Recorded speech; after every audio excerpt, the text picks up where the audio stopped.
What is the best monster collecting game? That's right, Yokai Watch. And if you don't know what a Yokai Watch is, don't worry. Everything will make sense soon enough. Hopefully. But if you do know what Yokai Watch is, then you probably have seen its version of Pikachu, known as Jibanyan. And just like Pikachu, Jibanyan also has a lot of clones of itself, like an old man, a robot, hell, even a watermelon.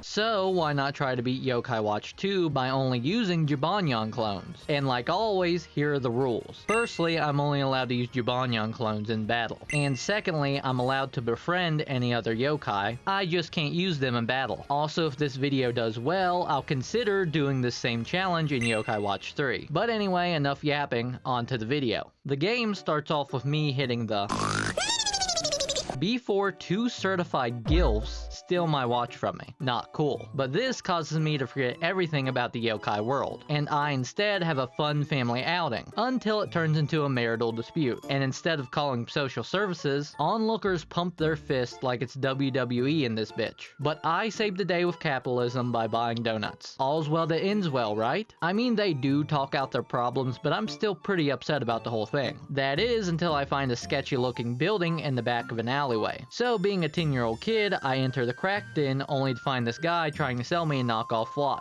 So I buy it, and he tells me to do my favorite activity, gamble. But all I get is this annoying sperm cell. But that annoying sperm cell triggers my past memories about the yokai world. So now I need to re-befriend all the yokai from my past. And first up is the star of the video, Jibanyan. But he gets hit by a truck. Again. But we reaffirm that he's not a loser for getting hit by a truck. And then I kid you not, that's how I get my first friend. Next up is a tutorial on how finding yokai works, and on battling. And yeah, this is going to be a hard video to narrate, because I would normally talk about the moves I use in battle, like with my Persona videos. But for Yokai Watch, the battles are automatic, meaning it's more or less a glorified cutscene. So like Persona 3 FES. But after the fight, I befriend Bushido, and this causes an issue, because once I befriend a yokai with an empty slot in my party, that yokai takes that party slot, meaning I can't remove it from the party unless I unfriend it. But you can't unfriend yokai that's tied to the story like Bushido. So for the now, he gets sent to the back of the party. I also add this little granny to the back of the party as well, but now that I've unlocked the Genshin Impact machine, I can talk to this individual right here, and if you have a picture saved from the first Yokai Watch game, he gives you a special coin. And with that, I can choose between Komasan, Noko, or the one I'm going with, Buchanyan. Now, it is kinda cheating to use a Yokai Watch you can't actually befriend in the game, but you'll see why I had to do this in a minute. But for now, that's 2 cats on the board. Now from here, the game will make you do side quests to continue the main story. But most of them range from beating up a certain yokai to befriending a certain yokai. And I'll just get this out of the way now, but each yokai has a move called a Ultimate that you can use by charging it up. That's really the only battle input you have, so I thought I should mention that. But at this point in the game, it mostly one-shots all enemies. Anyway, my friend's watch got stolen, so we chase down the yokai that has it, and Buddy is straight chilling right now. He does not give a fuck whatsoever. But when we catch said yokai, the other yokai steals it. So as I'm hunting this yokai down, I befriend a dumb cap. I promise you this is important. Anyway, after finally catching up to Yoink, I have to kick his ass for the watch. And again, narrating these fights is going to be a struggle. All that happens is my cat goes Super Saiyan and Yoink gets knocked out. After this, guess what? Another yokai gets the watch. And I start yet another battle. And Buddy is big, sweaty, and greasy. So my self-insert character. But during this fight, we learn that enemies also have their own ultimates. But if you deal enough damage to them, they cancel it out. Now with the watch in hand, we give it to Eddie, and so ends chapter 2. Also, that dumb cap was important, because I can't drop Swelton as a friend. So I swap his medal with dumb caps and drop dumb cap as a friend. So now I have a purely kitty team for the Baku fight. Now Baku is pretty strong, almost knocking out Jibanyan in a single turn. But really, other than that one move, they have nothing else. So I'm able to befriend them, and while yes, there is a giant ass skeleton skeleton on the roof of the school, I got bigger issues, because Baku took my only open spot in the party. So instead of recruiting another yokai just to delete it, I decided to fill my last spot up on the team with another cat. Now if you know Yokai Watch, you know this game loves QR codes, and most of these codes give you some kind of coin. Well, with this one coin, I have a 55% chance of getting Dracunon. So even though I don't have a full team just yet, I at least have 3 cats, so I can now start fighting yokai again. And I take this time to befriend Kaden for a future yokai. Now here's where I finally upgrade my watch from rank E to rank D. But in order for me to get it upgraded, I need to get this guy's air quotes medicine. Then after that, he won't upgrade my watch because he forgot his screwdriver. So I have to go get it for him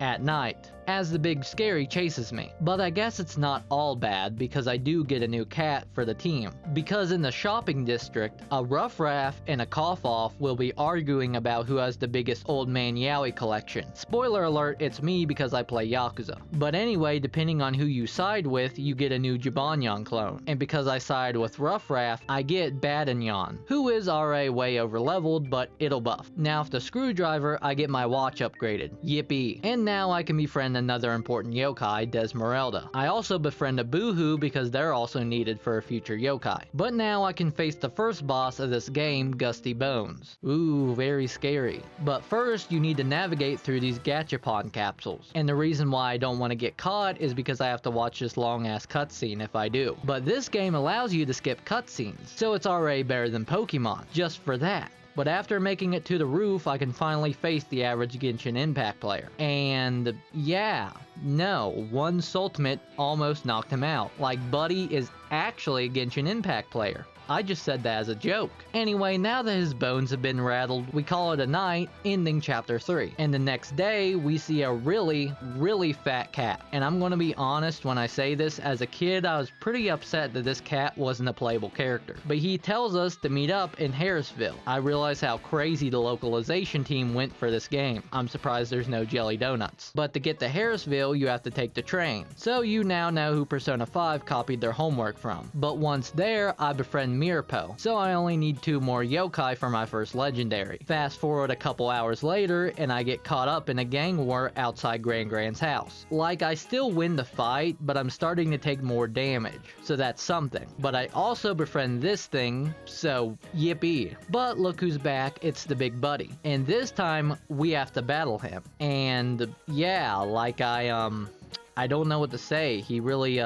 he does this funny bouncing move. That's pretty cool, but it's just another easy win for me. Surely my rare yokai aren't making this challenge too easy. After that, we deflate the cat, not in a weird way, you freaks. Go touch grass, go on, it doesn't bite. But after that, he pulls out one of the Infinity Stones. So we travel 60 years in the past, and now we start the main plot of the game. My goal, help my dead grandfather create the first yokai watch. My problem, he's a bit of a dick. But regardless, I promise to help this cat, and damn it, I will. I start by gathering parts for the watch. Now the first parts are easy to get. All I have to do is get an object from point A to point B, but for the third part, I have to fight my first wicked yokai. Now wicked yokai are different from normal ones, because in order to defeat them, you have to take down 2 separate yokai. Also, this is the first time one of my cats actually gets knocked out, but overall, the fight was still pretty manageable. Now with all the parts, Grandpa creates the yokai watch Model 0. Side note, I completely forgot to use Model 0 by the way. Speaking of the yokai watch, I decided to upgrade it from rank D to rank C. So that requires me to fight 3 different yokai. None of which being really hard, but I do almost lose a yokai here and there. But after that, I get to watch tier C. Yippee. Now I can sneak into the museum at night and befriend another important yokai, Draggy. Now it's time to rescue Grandpa's yokai friends, because the 2 evil gilfs got them stoned. First up was Faux Kappa, and I'm not gonna lie, his battle was kinda tough, knocking out Butchinyan and almost taking out Badanyan. But I managed my way through, and did the next hardest one next, that being Mermaiden, mainly because you have to fight another boss to save her. Now Blackbeard isn't hard to beat. I don't know how Law failed to beat him, but he does have this wheel that he'll use to change your party around,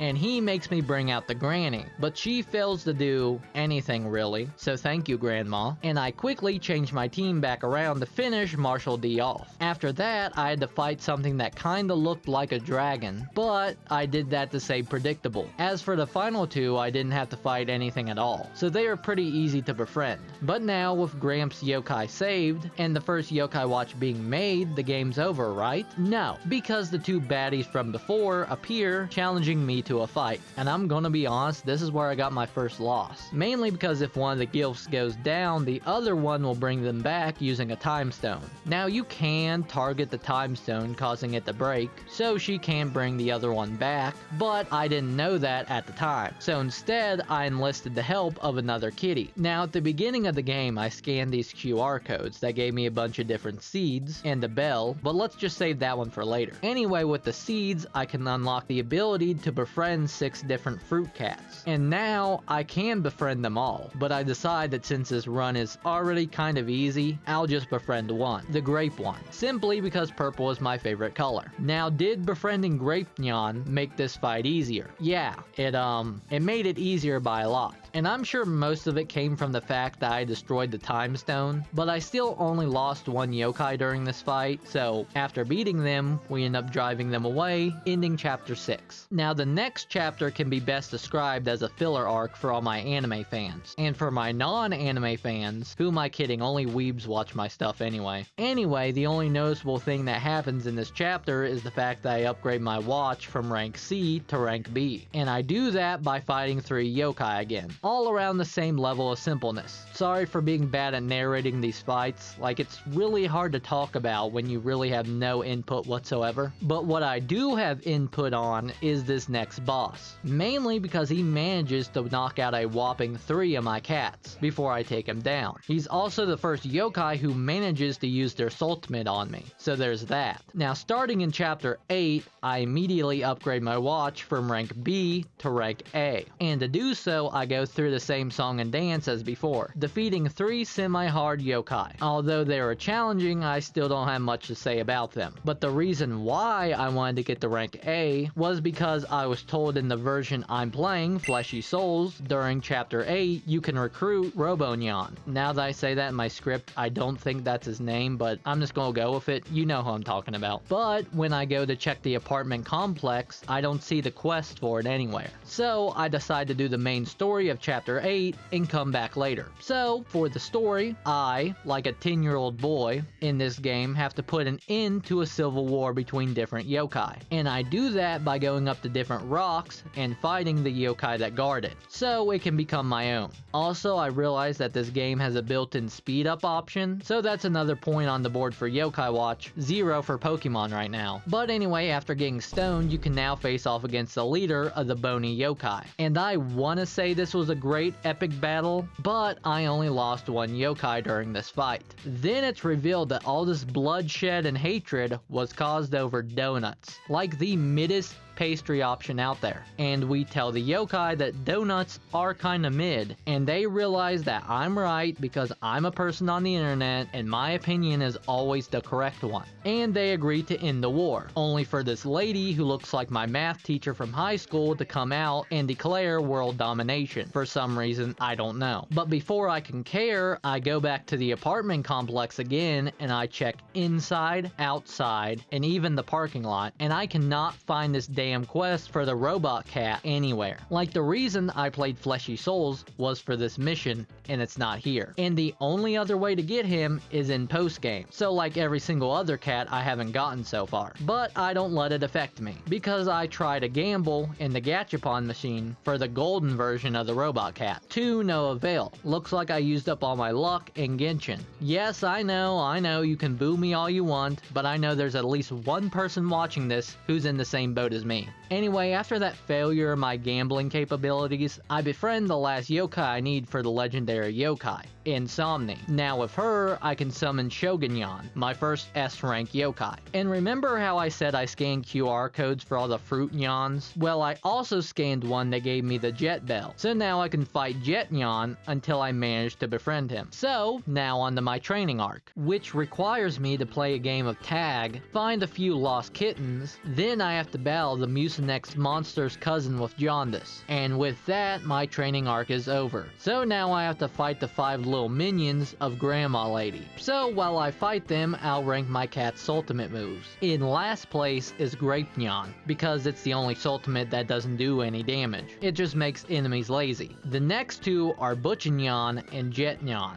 because their ultimates are the exact same thing. Third place goes to Jibanyan because it's like Jet and Jibanyan's, but it does a little bit more damage. Second place is Jrpgs, because even though it targets one enemy, it heals the entire party afterwards. And in first place is Shogunyan, because he can hit all enemies, just like the other three, but it does a little bit more damage. Also, I guess Jibanyan can be lumped in there with Jet and Jibanyan too. Oh look, all the minions are taken care of. So now I can face Madame Dead Time, while Gramps and his cat beat the shit out of the Gilfs. Now this is the worst fight in the game by far, because Madame Dead Time will suck the level from your yokai, making them weaker, and then create a new yokai with that same level of the yokai that's been weakened. And she loves to spam this move a lot. But that's not the worst of it, because what if I told you at half health she fully heals herself with the time stone? Because she does. Granted, it's scripted, but she still does it, and during this time the game switches and you play as your grandpa and his yokai, and you fight Kin and Jin. And yeah, it immediately breaks the one rule I had for this challenge run, but because I'm already at the very end of the game, I'm just going to ignore it and move on. Now, how did I beat Madame Dead Time, you ask? Well, I was able to consistently get her down to about 1/4 of her HP before I kept getting knocked out. So I realized I had to employ a new tactic. I like to call feeding my cats bamboo shoots anytime something bad happens. Bit of a mouthful, but it worked. I also made my cats target her around the halfway point of her health bar, so I could rush the fight and knock her out before she knocks me out. And that seemed to work. That is, until she turned into whatever the hell this thing is. And I'm gonna be honest, her final form was way easier to manage. Like, I managed to beat her in this form on my first try, mainly because she didn't weaken or spawn any yokai. My only issue during this phase was the fact that she could steal my ultimates and charge hers up. But to be honest, I was just preoccupied during this whole fight by spamming ultimates, purifying debuffed yokai, and of course throwing out the occasional bamboo shoot as you do. Now, when she did steal my ultimate, I made sure to let it hit my backup crew, so that my main guys didn't get knocked out. But once they were KO'd, I had to sacrifice Jibanyan after she stole another one of my ultimates. But then after that, with only 2 of my cats left standing, I finished off Madame Dead Time once and for all, and the town was saved from the curse of the wicked yokai. And as I enter the yokai that sends me to my correct future, the screen fades to black and the credits roll. So, can you beat Yokai Watch 2 with only Jibanyan clones? Nope. Can't do it, because you have to use your grandpa's team during the final act of the game. But if you don't count that, then I guess you can. This silly little game series holds a very special place in my heart, as it was the first JRPG I ever played. Hell, if it wasn't for Yokai Watch, I never would have even played Pokemon. So to play this game on the channel, and to share a series that personally means a lot to me, makes me very happy. I owe this channel's success to these games, and to the amazing people who's been supporting me so far. Truly, thank you so much. I hope you enjoyed, and remember to have a fantastic day.